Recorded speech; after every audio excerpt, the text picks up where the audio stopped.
console war is officially over, but the real war, the war for gaming market itself, has just begun. Xbox has completely surrendered to PlayStation. Halo remake is coming to PS5. Microsoft isn't trying to win players to its console anymore, trying to infiltrate other ecosystems. But PlayStation's situation is a lot more complicated, in my opinion. On the surface, Sony just keeps porting its exclusives to PC. We all got used to it. But behind that, there's strategy slowly taking shape. Hello to 78 of you on my channel, and I hope you're doing super great. But Sony, not so good lately. If you're new here, I talk about video games and I create music inspired by them, so stick around and subscribe. Let's start with the recent State of Play Japan. The entire presentation was aimed at the Japanese market. It had subtitles because PlayStation's player base goes far beyond Japan, but every game shown was made by Asian studios. Not huge AAA projects, but perfectly fitting for the Japanese gaming scene. Now, here's something important.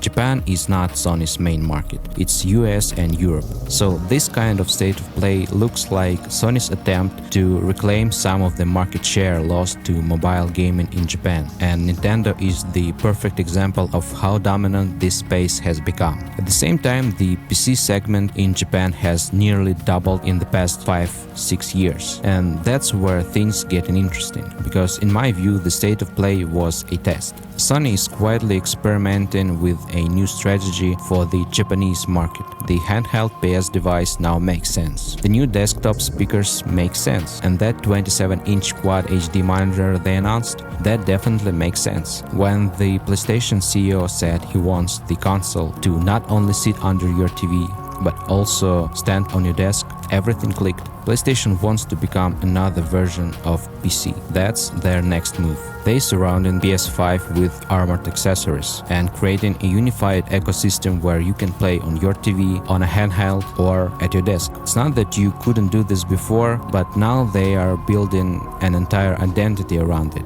And to test it, Sony will launch a Japan-only PS5 model with Japanese as the only language and the price that almost half of what you'd pay in the US, roughly $350. The console war is over, but the real war is just beginning. Nintendo is fully committed to the mobile gaming. Xbox is all in on software and services. And now Steam and PlayStation are preparing to face off, not just over games, but over hardware and ecosystems, especially after the announcement of that new Steam machine, which we'll talk about it in the next video. Thanks for watching till the end. Leave your thoughts in the comments and don't forget to smash like or dislike, depending on how you feel. And I see you next time.